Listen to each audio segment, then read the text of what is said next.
Ah, hey, fraud and audit, friends and family. I got a question for you.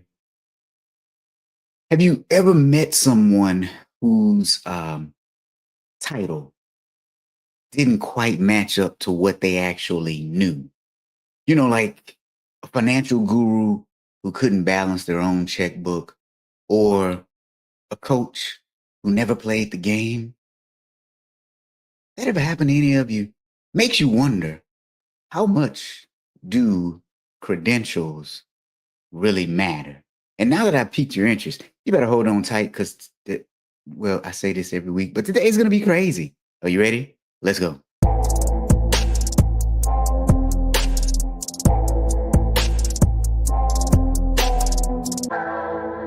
Welcome to the Friday Fraudster podcast.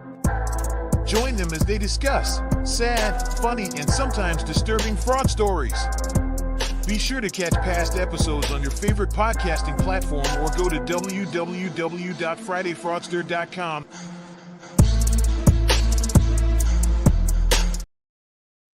All right, you heard the question that I asked.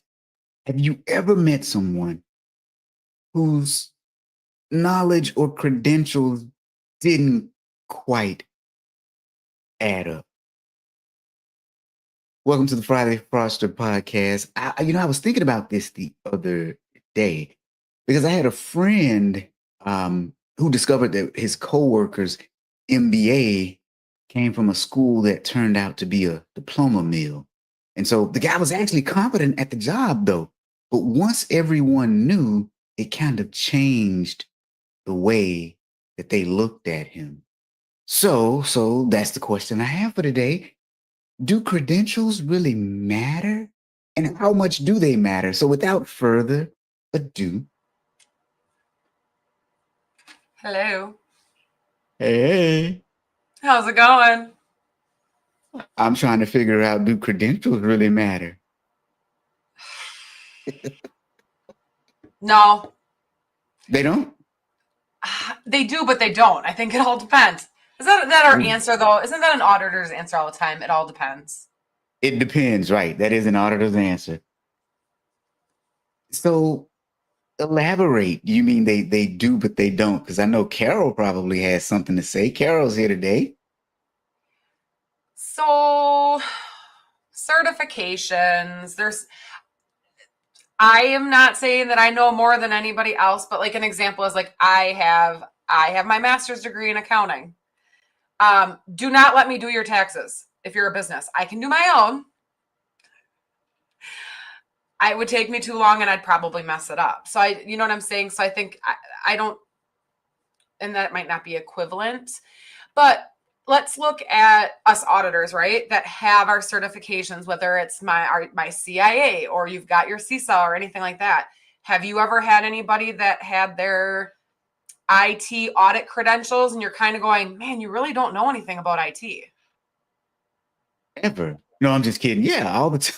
Yeah. So, I mean, it's one of those things. Yeah. You were able to study, you were able to pass. Like I would sit here and be like, I am a CIA, but I've never done an official SOC audit because we don't have those in credit unions, right? So if somebody came to me and were like, oh yeah, you can do this, I'd be like, I have this after my name. I'm just in a completely different field, a different sort of way. So now I was taught on it. I learned it. I passed it as part of my exam. No different than the IT portion. However, I am not equipped to do an IT audit. Okay. So that's there's the a difference. So there's a difference between passing and or having a certification and being able to actually apply that knowledge. Yeah, I think anybody can study and pass a test. I think application is key. Can you apply what you've learned to what you're doing? Okay. But how far can we take this? Because would you trust a person who called themselves a mechanic, but they didn't have any certifications? Yeah, I would. Because I do know individuals that can do that capability that aren't mechanics. Okay. So would I. Yeah. But I'm sure we've seen how many of us had a mechanic that over tightened your plug or whatever after an oil change and it ended up ruining it, or overfilled your oil that caused damage to your vehicle.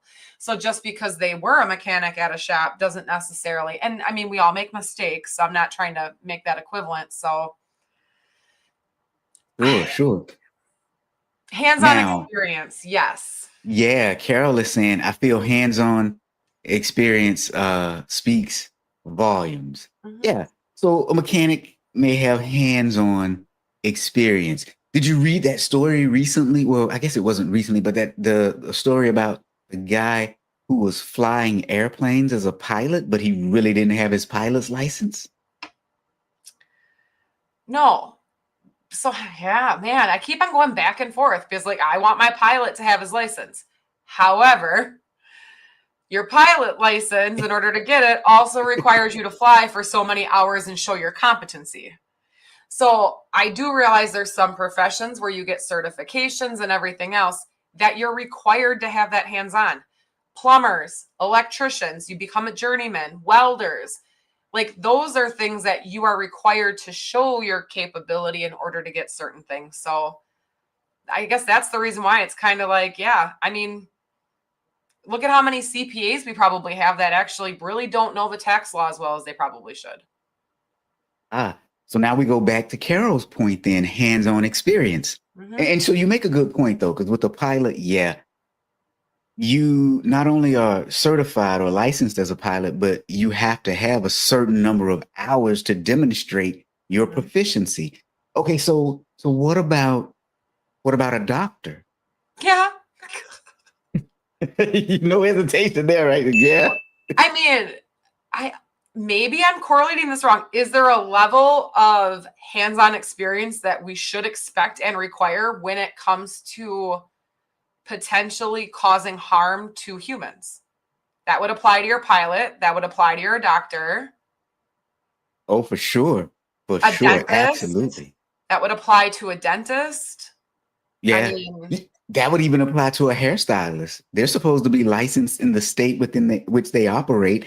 And hopefully they have cut enough heads on some of the dummies before they actually get to us, the real dummies. well, because you that is true because there are certain style like bleaching your hair, dyeing it, I mean, relaxers that could cause severe damage to somebody. So that, yeah, Okay. I could see that. I'd buy into that. All right. So Stephanie is here. Stephanie, we're talking about credentials and do they really matter? And so I started off the conversation asking very simply, would you trust a mechanic, an auto mechanic who wasn't certified? And Christine said, well, yeah, I mean, you can learn how to tinker with a car and maybe fix it. But then I mentioned the pilot, and we had some reservations there. But with pilots, there's some actual hours of hands-on training that occur. Now, doctor, we're like, oh, heck yeah, the doctor had better be trained. What about the nurse? Yeah. Yeah. I mean, the way that I look at it, and I probably have a little bit of insight because my niece is going for nursing and she currently works. She's an LPN, I believe. She's almost an RN. And she does work in an emergency room here over by us. So she sees a lot of crazy stuff. She had to be taught before she could get her LPN and stuff like that. Like they deal with needles. Do you want somebody who has never had to stick you to draw blood to try and do that? Probably Oh, not. wait a minute now. Stephanie says it depends. Why aren't they certified? Well, which one, the mechanic or the nurse? The mechanic, I'm not really concerned about because you could mess up your own car and they could teach you how to work on somebody else's. I Mm-hmm. mean, but I want my nurse to be certified, credentialed. I want my doctor to be too, and my dentist. Hairstylist, I'm not, I could care less. I in some states it costs a lot of money to become a barber for men, Mm-hmm. and I've had people that were not licensed cut my hair and just fine. So Well, in um, there too, you got your hygiene that you have to worry about and stuff like that. You don't want to cross contaminate. So I understand that. I think I can understand Stephanie's thing if she was talking about nurses. I mean, it all depends. What are their job duties? Are they going to be are they going to be administering medication on behalf of a doctor? How does that get administered? Is it just orally, or do they have to do it intravenously? Like, I think there could be different levels, but then that's why I think we have different levels of nurses. Like, you have your LPN, you have your registered nurse, and those licenses, I think, show your level of experience and knowledge. And as you get further into that, get higher level certifications. Oh, now here we go. Stephanie says, I had a neurosurgeon 13 years ago. I did a ridiculous amount of research because I didn't want just anyone wrestling around in my brain. But she said she meant the mechanic. Okay, I'm with you on that. Yeah. Yeah. I used to work on my own cars when I was young, and I've done some very interesting things. Well, like Stephanie, like we have like my oldest son's girlfriend's dad, like that's what he does. He likes working on vehicles. Now he ain't rebuilding a carburetor for us. Another example is I just had to sign my daughter's slip for school. She's a junior in high school. And she's actually taking, I told my two that they had to take the mechanics class. There's a level 1 mechanics class at our high school that teaches you how to do oil changes, check oil, tires, all that sort of stuff. And I said, if you're driving and you want a vehicle, like I've been 16 and had to change my own tire because of a tire going flat. So I did have Well, I gotta say, allowing them to do an oil change on her car. So we're going to have high school students doing an oil change. And I'm like, that's how you learn. So winner, chicken dinner for the high school, because nowadays most schools are taking stuff like that out. Like I took wood shop when I was in high school. So we learned how to, do woodworking and stuff. They took that out. My man Ahmed is here. He said it's all about trust. Yes, it is. So now let me ask my next question for you all. If you found out that the nurse that was treating you had a diploma from a school that was later exposed as a fake school, would that completely erase the trust that you have in that nurse, or does the performance matter more than the paper, or is it a combination? Because now let's set this up again. A nurse that had been treating you, you found out that her diploma came from a school that was later exposed as being fake. How would you feel about that? I got a question. So she's actively employed at wherever I'm getting treatment. Actively employed where you are getting treatment. Did she pass her NCLEX? Don't the nurses have to pass an NCLEX, or it's like I just seen people taking the test recently on some videos I've been watching and about passing it for nursing. So how were they able to take the test if they came from a school that wasn't credited? Or was a fake school that was part of those mills? Like, wouldn't they know that? That's a good question. So am I not reading the right article? You're reading the right article, but we have to think about this now. Let's think about this. So I'm a CPA, and not many people throughout the years have actually checked with the CPA board to verify that my license is what I say it is. Now, it's all public information, though. You could go and look it up at any point in time. But some people just see it and they say, okay, you're good. That's true. I mean, I guess for me, I'm sitting here going, if they're working at this doctor's office or this hospital, I'm figuring that this organization, this company, made sure everything was kosher before I needed assistance. But you'd like to think so, but not everyone does. But that brings us to today's story. So in Connecticut, the state of Connecticut, the Board of Examiners for Nursing suspended the license of one nurse named Victoria Owusu. Now, she wasn't the only one, but, we'll talk about her today. She Okay. said she earned her nursing degree from Med Life Institute in Naples, Florida. This is one of several for-profit schools that has been caught up in an investigation done by federal agencies in the US, and they dubbed it Operation Nightingale. And the investigation was surrounding fraudulent nursing programs. Okay.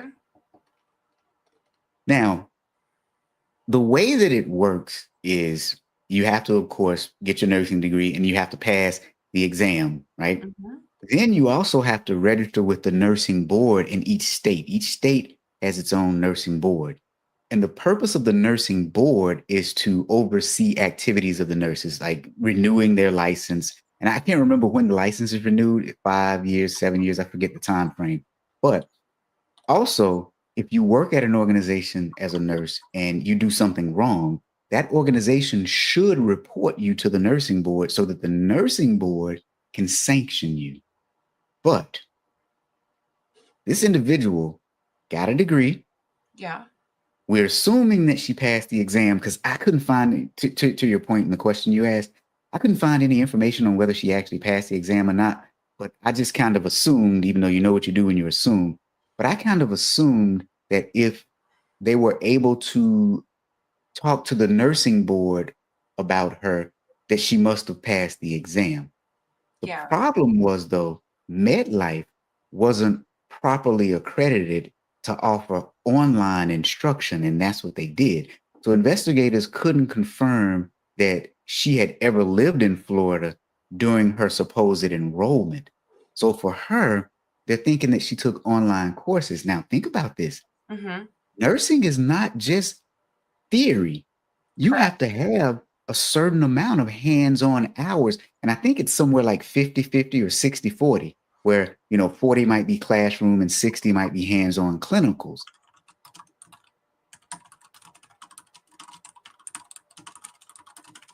Because I'm guessing you have to finish your clinicals before you can go ahead and take that test. Yeah. So most entry-level programs, such as LPN or an RN program, typically require several hundred clinical hours, ranging roughly from 500 to over 1,000 for advanced practice roles like an NPA or an NP, nurse practitioner, often require a minimum of 500 to 750 hours of direct patient care. There you go. So now Ahmed is saying, hey, he had the same question. Was she actively employed and then didn't have enough experience? That part we don't really know, right? And Stephanie is correct. You can look up disciplinary actions for the nurses. And Stephanie also said that's tough. She may have thought it was legitimate at the time. There you go. So that's kind of where I was going with it, because when they investigated her, they actually called her a quote unquote clear and immediate danger to public health and safety. So within this investigation, Connecticut, the state of Connecticut alone, received 172 names tied to this fraud scheme. And that was as of August of this year. So just last month. 72 licenses, or 72 people's licenses, were suspended or revoked. 17 are still awaiting hearing. 43 are still under investigation, and 40 people were actually cleared. So now what happened was, in this person's individual case, she lived in Connecticut, but the school was in Florida, and they couldn't verify that she actually was on premises to do the hands-on clinicals. Now, for some other people, they had different stories. Some people kind of knew it was a fraud because you could tell based on some of the other affidavits from other folks. And some people got kickbacks. Some recruiters for the schools got kickbacks.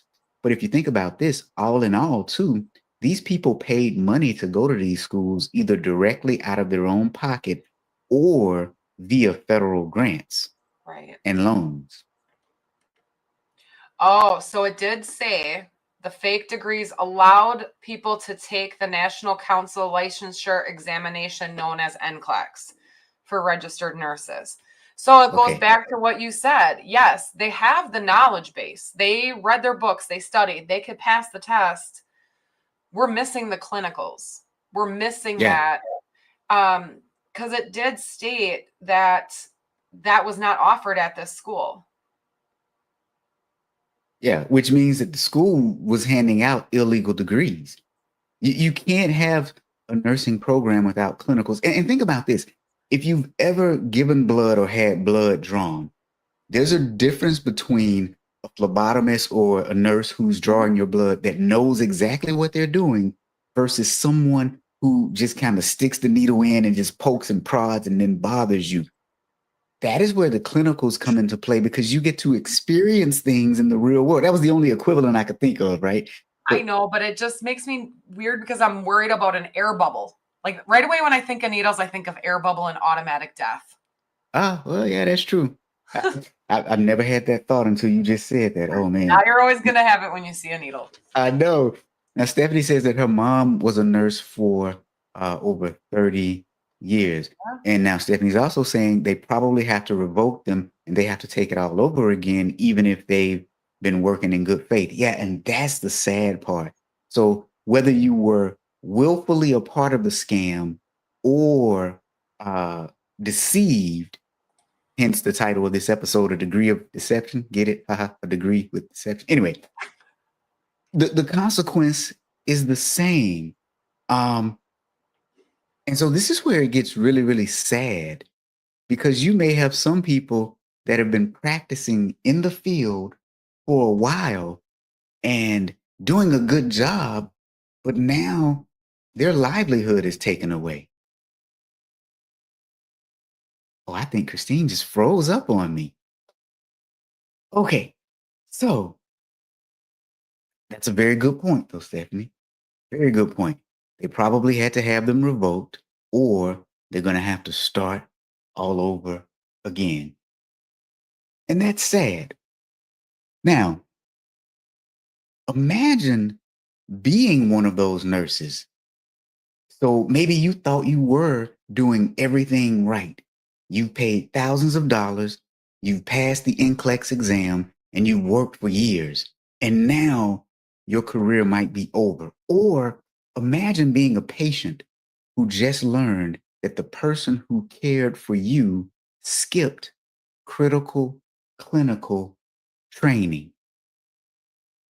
That's pretty bad. But now let's look at the other side of that.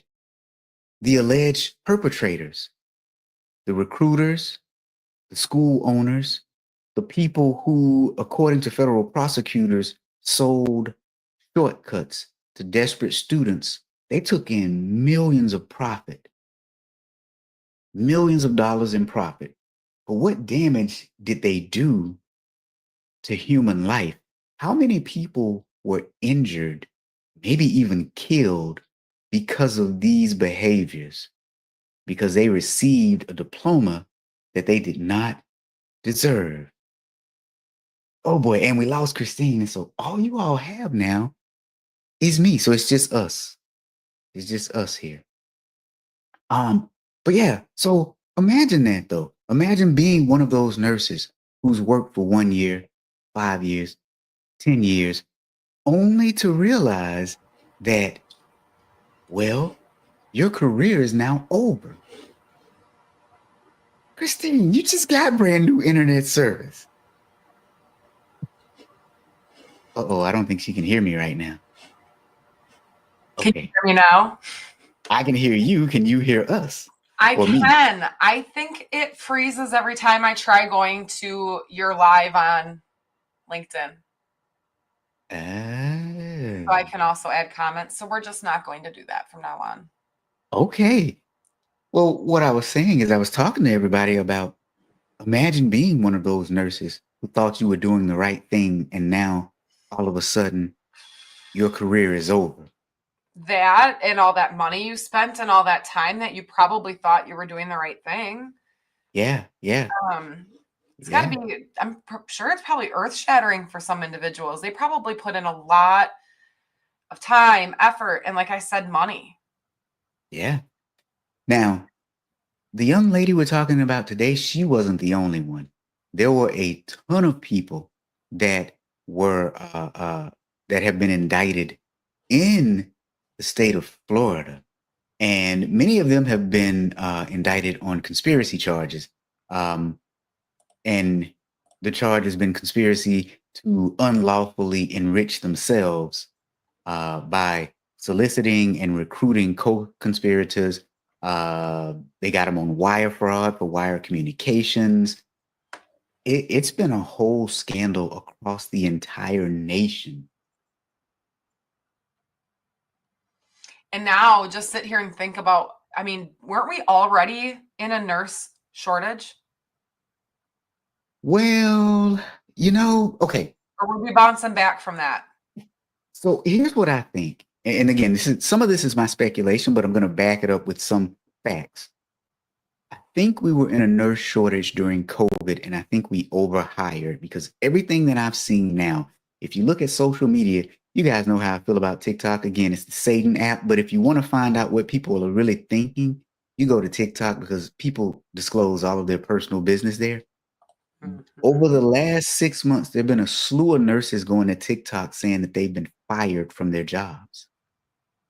So really?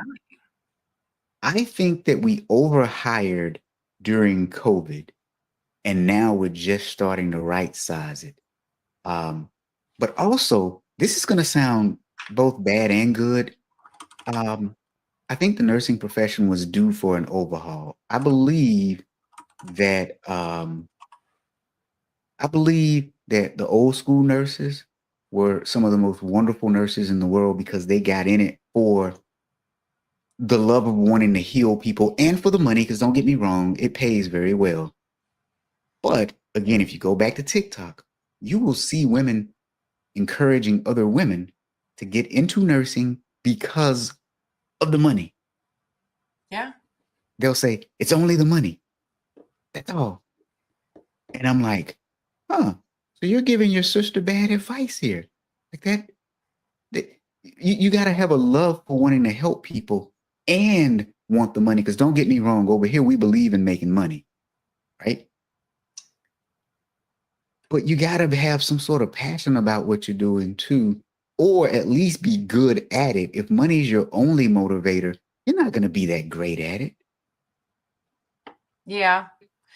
And I could see that though. I would be, I don't know why. There's a part of me that's going, if you're going into nursing for the money, you're going to burn out quick. Yes. And that is going to be a waste of your time and effort. By the time you figure that out, you're going to have huge regrets. Yeah. And I will say, thankfully, I've never had a bad nurse. I've not been in the hospital much, but when I look at social media, the things that they've been fired for, there's a clip out there now where some nurses were making fun of a patient, and the hospital administration got wind of it and fired a lot of them. You never would have seen that back in the day. It is an extremely respectable profession. Stephanie's saying the shortage has been better since COVID. Yeah. And then she also said many good healthcare workers retired after COVID due to the stress. Yeah, absolutely. But and would you go to that place if you were on social media, saw nurses making fun of a patient? Right. No. I think I don't know. Like, I don't know if social media has just gotten it easier for people to call out their own. Like, sometimes I sit here and go, just because it's in your head doesn't mean you have to say it out loud. I know, right? And I think that's where we're seeing a lot of individuals. But I'm not going to lie, I'm also that person that goes, I'm not doing anything. Like, look at the Philadelphia woman with the baseball that got called out and lost her job. But, okay, it's a good point. And I see where you're going with this, because you could say that almost anything could get you in trouble. But I don't think that one was a far stretch, because let's think about this. Clearly, if you look at that video, you see someone who was extremely entitled, rude, and nasty. And honestly, I wouldn't want somebody like that representing my organization. It's just, Oh no. and so social media has given everyone to the ability to show who they truly are in a good and a bad way. Hmm. I mean, I, I don't think you'll ever find a video of me crashing out somewhere in public. Like No. I just don't think that that's gonna happen. If it is, check my blood. Somebody must have poisoned me or slipped something in something that I was drinking or eating. Cause so yeah, Uh, I ugh. yeah, but no, you're right. I've seen a lot of. I just feel like I've been seeing a lot of social media calling people out and people getting let go. So Yeah. And to a certain extent, it can be unfair, especially if the thing that they've called you out for is really not a big deal. Um, most things have been kind of big deals sometimes. Um, I do think the unfair part about it is when you see it and then that person is automatically let go. And then you come back later and find out that whatever you saw wasn't the whole story. So I think it also gives us the ability to prejudge, to judge too quickly. And I don't like that. I think that's dangerous. hmm. I think that is very dangerous. Okay, so now what we have today though on the Friday Froster is a university, well, several schools, I'm sorry, they aren't even universities, several schools that are for-profit schools that were giving out diplomas that were not legitimate, specifically in the nursing field. And one of the things that they were doing is they were having virtual classes that did not include a clinical component, which is required for a lot of healthcare and mental health related fields. Um, and the nurses, many of these nurses graduated and actually passed the nursing exam. So they legitimately passed the exam, but did not have the clinical experience. By the way, did you see the story about the woman who was actually a fake nurse? Like she wasn't a real nurse. And she had worked as a nurse in 3 or 4 different states. No. Was this a Oh, while wow. ago? Was this years ago No, though? no, this was recent. Woman arrested for, let me see, working as a nurse and he wasn't a nurse. Let me see if I can find it real quick. For this story, were all the schools the same, owned by the same individual, or was it different ones on that Operation Nightingale? So on Operation Nightingale, it was a few different schools that were all doing the same thing. Most of them were based in Florida. So,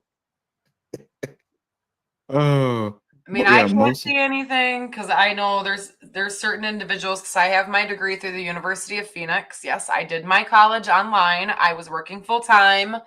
Um, they don't think it's a real. I thought that ever since I got it that it wasn't a real degree because it was a for-profit school. Yeah, and I don't think the problem really is with the for-profit school in and of itself. It's how you execute it. Because University of Phoenix over the years has become a reputable institution of learning, but it also depends because your degree is in what, accounting or marketing or I have business my management? master's in account marketing, so it's in accounting, and then I have my what You business. forgot? My bachelor's is in science of business. Yeah, that can be done online, right? You know that. Well, I had some great teachers. I had CPAs. I had an accountant that was doing payables and receivables in my bachelor's program that was showing us the program to use for accounting for manufacturing. And they had been doing that for 30 years. There you go. Okay, so So, I found the story, or one of the okay. stories. So about so there's a Florida woman who's been charged with posing as a nurse and treating more than 4,000 patients with a stolen license. This was from June 2024 until January of this year. Um, let's see. She faces 7 counts of practicing as a healthcare professional without a license and 7 counts of fraudulent use of personal identification information. and she is in Flagler County. As a matter of fact, they said that she participated in medical services for 4,486 patients. And Advent Health hired her July 3rd of 2023 as an advanced nurse tech, and she worked under the direct supervision of a registered nurse. Then, when she applied, she claimed she was an Education First registered nurse, which meant she had passed the required schooling to become a registered nurse, but had not yet passed the national exam. And during the hiring process, she told the hospital again that she passed the exam, and then she actually provided a license number that matched her first name with a different last name. So that's where the identity theft comes into play. So yeah, that's just a side note. That's a whole nother issue. But here's the thing. Do you want to know how she was discovered? I looked it up. how? She was being considered for a promotion. For promotion? Yeah. Like, I'm sitting here thinking to myself, okay, would you want a nurse that's up for a promotion despite them not having their license? She must have been doing well or really good at, and it was all because a fellow employee checked her credentials and discovered she only had an expired certified nursing assistant's license. Yeah, yeah. Well, and so that goes back to the question that I asked earlier, though. Do credentials really matter? Because even in her case, it sounds like she had the schooling, maybe, possibly, but not the clinical side. And she lied about having the license, but the types of things that she was doing seems like they were still in her wheelhouse. She had learned them over the years. Now, I'm not saying this is right. I'm just playing devil's advocate for the conversation, because I still think that that's terrible, because now that speaks to your character because you lied about it. So what else would you lie about? But I mean, I definitely wouldn't mind knowing if there was any harm that came of these individuals that were providing healthcare services, to see if there was any damage that was done that way. That's what I'm wondering, because we'll follow up, because I can't remember if we actually did this story or if I just put it in my story bank. But we'll follow up, and this will probably be on another episode. But let's get back to today's story, though. Yeah. Okay, let's follow the money on this one. It's estimated that students collectively paid upwards of $114 million to these schools between, or to the one school that we're talking about today, between 2016 and 2021. The recruiters actually made a commission per student, and then some of the defendants in this case have already been ordered to pay $7 million in restitution. So, this was a full-fledged business model that they had here. This wasn't just a one-time scam. This is a full-fledged business model. I wonder who that restitution goes to. I was wondering the same thing, because I was looking at that up. I'm hoping it goes back to the students, because some of the quotes from some of the investigating agencies and other people, and I don't remember who said this exactly, but they were saying that 114 million changed hands, and for some of those students, all they got was a useless piece of paper. Oh, geez. Really? Yep. So I'm hoping that the restitution goes back to the students, or if they took out, some sort of federal loan, I'm hoping that the loan gets forgiven somehow, because that's a lot of money. You can't get the time back, right? But at least you could get your money back. Right. Well, and I'm sitting here more or less like you said, are there some people that were complicit in it? More than likely. But what about that one person that did pay for the nursing out of pocket? Yeah. Well, and that's the part that's hard to prove, because the older I get, the more I realize that not everyone does due diligence before they do certain things. They just kind of do it. Because if it were me, I would say, okay, what does it take to get your nursing license? And then I would look at the criteria, and then I would look at the school that I'm applying to, and I would say, does this school meet the criteria to allow me to obtain my nursing license? But some people are just so trusting, they just listen to what you say. We have a nursing program. Okay, sign me up. Yeah. Doing research on your school, I'm sure that helps. I know that's what I did. So it is one of those things. When I did sign up for the University of Phoenix, I did check and make sure that if I got my master's through their program, when I lived in Tennessee, the state of Tennessee and the state of Wisconsin would consider their credits in order for me to sit for my CPA if I went that far.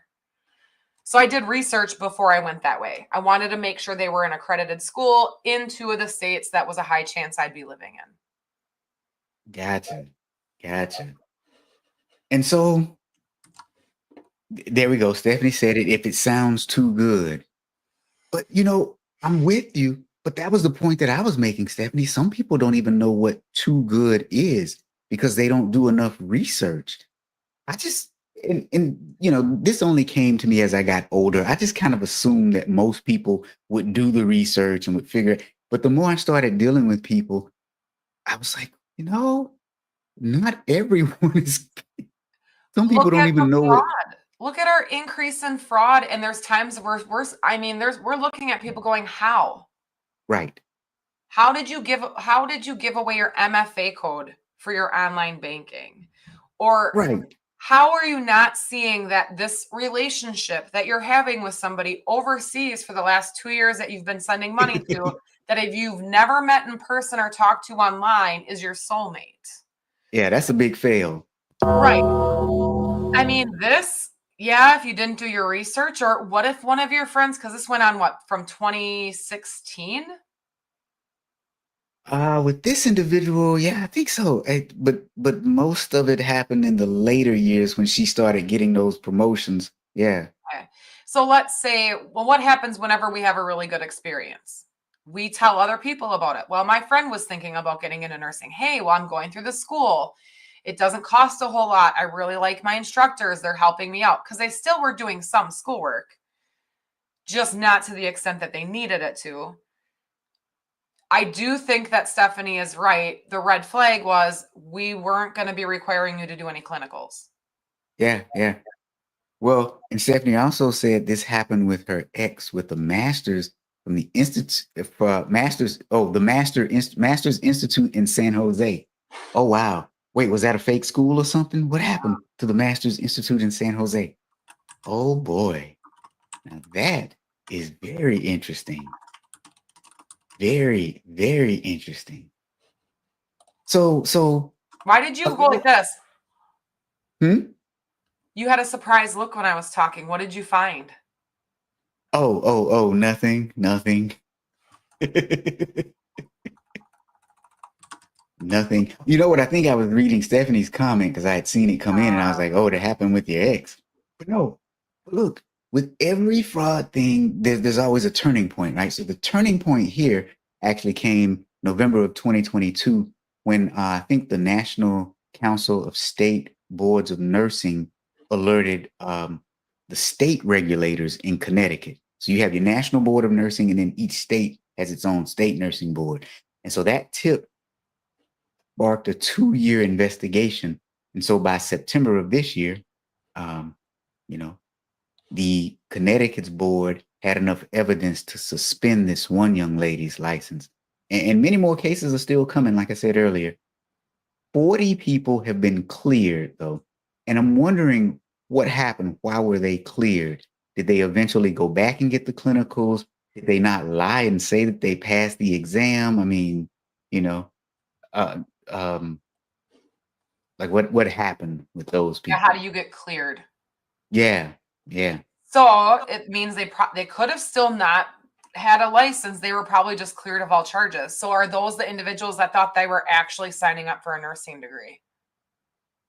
Ooh, that's a good question. Yeah. So is it cleared in the whole entire sense where they thought it was an actual school? That's why I'm wondering if there's other individuals that were involved in the fraud. Like there was a burden of proof that they were aware of what they were doing. Very true. So this is what the face was for this time. Stephanie said they shut them down after he graduated and he had to do it all again. Did, oh, wow. Oh, wow. He didn't find out until he applied for a master's degree program at another school. How do you not cry? I think you do cry. You know, like I probably would have given up. I would have been like, nope, done. There's no way. Did I save yeah. all of those papers? Could I reuse them in some way? Or is it going through school a second time and now it's just easy peasy? I don't think it is, depending on what it is, though, right? But Right. here's the thing. I actually found a master's program to be easier than the undergraduate program, but By I far. think, yeah, but I think also though, for me, it was because I didn't get a master's until I was, I think I was in my 40s, something. It was later. I just did it to be doing something. I don't know. Look, she said, "Oh, he cried." Oh, Of yeah. course he did. I think I was 32, and my master's program is no, it was my bachelor's program. I had an audit class. That's what opened me up to want to go into audit. Ah, gotcha, gotcha. Okay, so now let's talk about the charges here, though. So federal Oh, just for prosecute. her? Well, for her and the recruiters, because it was a little more than her, but they were the recruiters too. So federal prosecutors charged the recruiters and the school. So she lost her license, but they charged the recruiters and the school with wire fraud. Obviously, that's always one, right? Conspiracy to commit wire fraud, and then other healthcare fraud related expenses. So now nurses, including the one that we're talking about today, there were a few other nurses, they face license revocation, termination, possibly having to redo the nursing program from scratch. But we got to think too, though, the consequences here go above and beyond just the perpetrators because they have a ripple effect on patients, employers, and also trust in the healthcare system too. Well, yeah, because now look at all of that time, money, and spent that those hospitals are going to have to go back, do investigations, determine what charts, what patients these individuals had. Probably, I'm thinking they're probably calling their insurance company and saying, hey, there's a possibility we have this, because if people find out who was their nurse, do we have to worry about them suing us for malpractice? That administration is going to be busy. You best believe they call the insurance company. Because imagine if a nurse was actually an operating room nurse or an emergency room nurse, and someone happened to die because of the actions of one of these nurses. Think of the trust that's broken at those hospitals and places where they worked. Do you know what I'm saying? Like the trust, Yep. like now, is there going to be that line of trust that's broken between the doctors and the nurses? Yeah, there should be. Stephanie brings up another good point. You would think that there would be a charge for government benefit fraud within the Department of Education and student loans. Yeah. But I'm guessing I wonder if there's something that has to do with how that money travels and what is considered the fraud. Do you know what I'm saying? Like, does the student have to apply for it? So could there be additional charges for those that went to the school that knew that they were doing it, that they have to get charged for fraud? Because doesn't the payments go to the student and then the student has to pay the school, or is it a direct payment? When I did it, it was old school. We didn't have that stuff. So I had to pay the school. Yeah. So what happens now is it goes into an account that the school. The school gets first dibs, and then the school gives the student whatever's left over after paying for tuition and fees and stuff.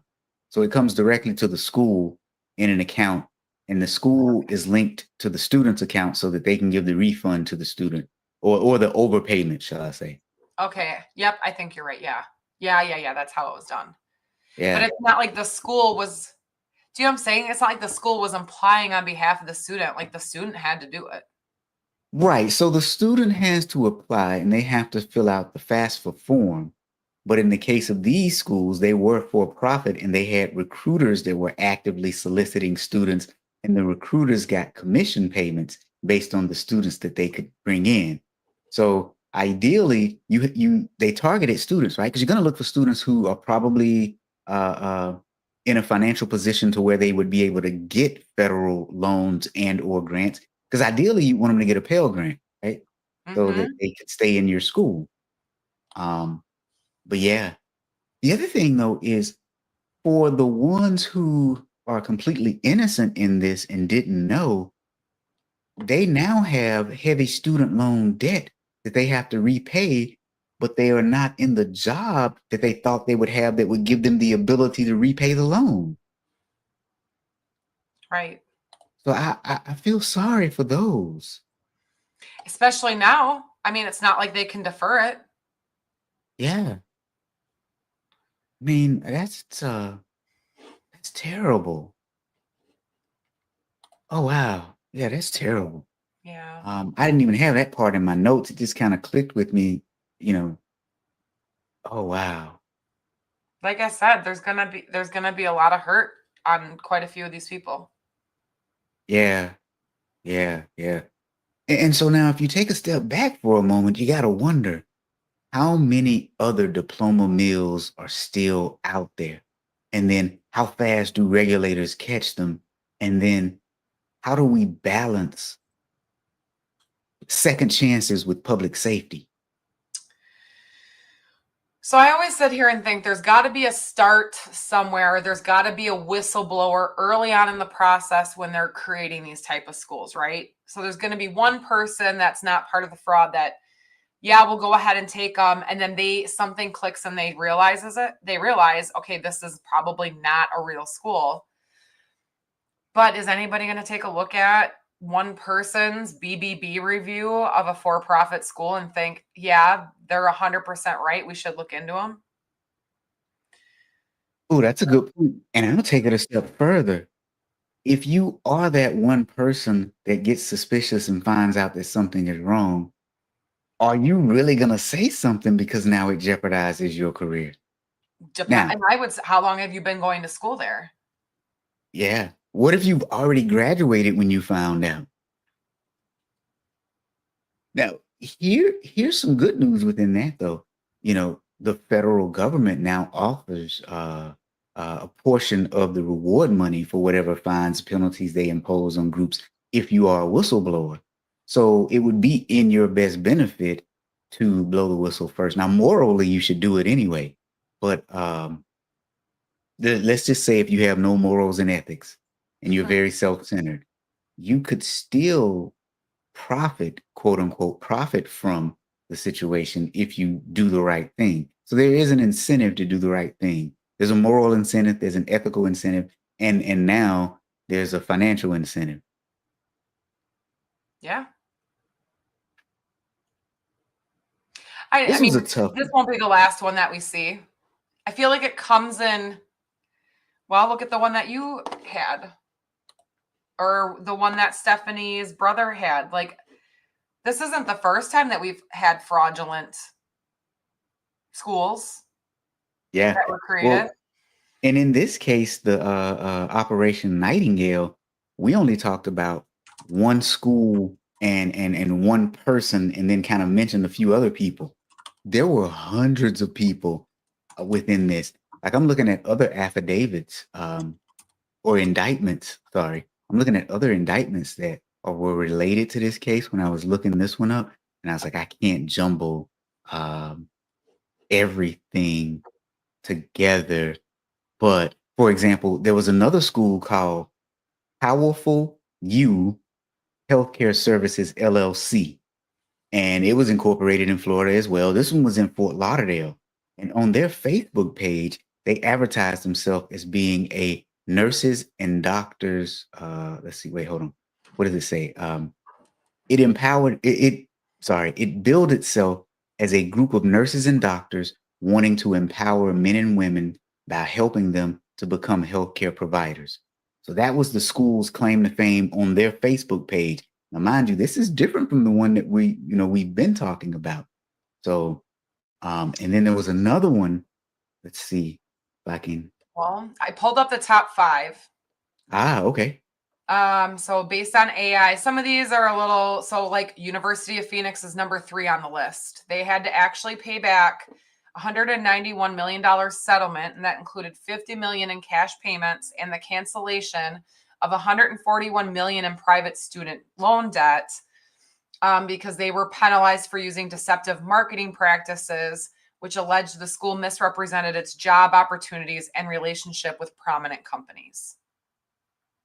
Oh, wow. Now that's a little bit different though, right? That's It is. So yeah. they're still there. You have Corinthian colleges, predatory practices to recruit students. This included fabricating job placement data and pressuring low-income individuals and veterans to take out expensive private loans. Following numerous investigations, they collapsed and filed bankruptcy. And the U.S. Department of Education ultimately discharged billions of dollars in federal student loans to former students who were defrauded. Yeah. You remember Okay. ITT Technical Institute? Yep. Over 130 campuses. The Department of Education essentially banned them from enrolling students who receive federal aid. Yeah. Now, here's the thing. These are bad, don't get me wrong. But I do think that that's different from what we have here. It is. What I haven't seen anything like that yet. Yeah, what these schools did was they misrepresented the opportunities that students might have after graduating. The story we're talking about today, these people, these were fraudulent credential, fraudulent training. Just how do I even? I didn't search correctly. But yeah, but no, but you still make a good point though. This stuff is running rampant. But it seems like it's heavily or high concentration in Florida. Because I'm looking at another one. Sienna Education LLC was a Florida-based limited liability company. This one was based in Lauderhill, Florida. And what did they do? They did the same thing that Powerful U did. Then there was another one, DocuFlex and More LLC. Mhm. That didn't even sound healthcare related, but they were another Florida. And then there's another one, CEU Fast Inc. That one was based in Lake City, Florida, and they were accredited as a provider of continuing nursing education by the American Nurses Credentialing Centers Commission on Accreditation. So they were able to give training. What about this? The TM Landry College Preparatory School scandal. That was a case of a high school transcript fraud, but it involved applications to universities. So the school would fabricate transcripts and student applications to help the students get into elite colleges like Harvard and Yale. Yeah. So you'd be surprised how rampant stuff like that is, not just at elite universities. I mean, I spent years as a chief auditor in higher education, and let's just say at one point my team actually found some fake transcripts that students were actually given credit for. And once my team found it, we had to work with our administration because they had to do some interesting things. Let me give you one example. Have you ever heard of a university rescinding a student's diploma? No. Have you Well, read we about did that it. happening? We did it. We had to take back a student's diploma because Why? we gave him credit for a fake high school transcript and oh no, I'm sorry, not high school, for a fake transcript from another university, and we gave him credit that he shouldn't have gotten. Yeah. And my team was labeled as the bad guys because we found it. Imagine that. Always, not always. I shouldn't say that. Yeah, yeah. But yeah, this kind of stuff runs rampant, and I've seen a lot. Yeah. It's So crazy. now, okay, now, um, back to my original question though. Back to our opening question. Does the diploma define the professional, or does the work define the person? Because, if you were setting up rules to prevent fake diploma scandals, what's the first fix that you make? Would it be better schools, or faster license verification, or harsher penalties? Because this has got to stop. But there are a few questions. Does the diploma define the professional, or does the work define the professional? And if we were to try to stop this, where would we go first? Better school audits, faster license verification, or harsher punishments? My first answer would be I'd probably do faster verification.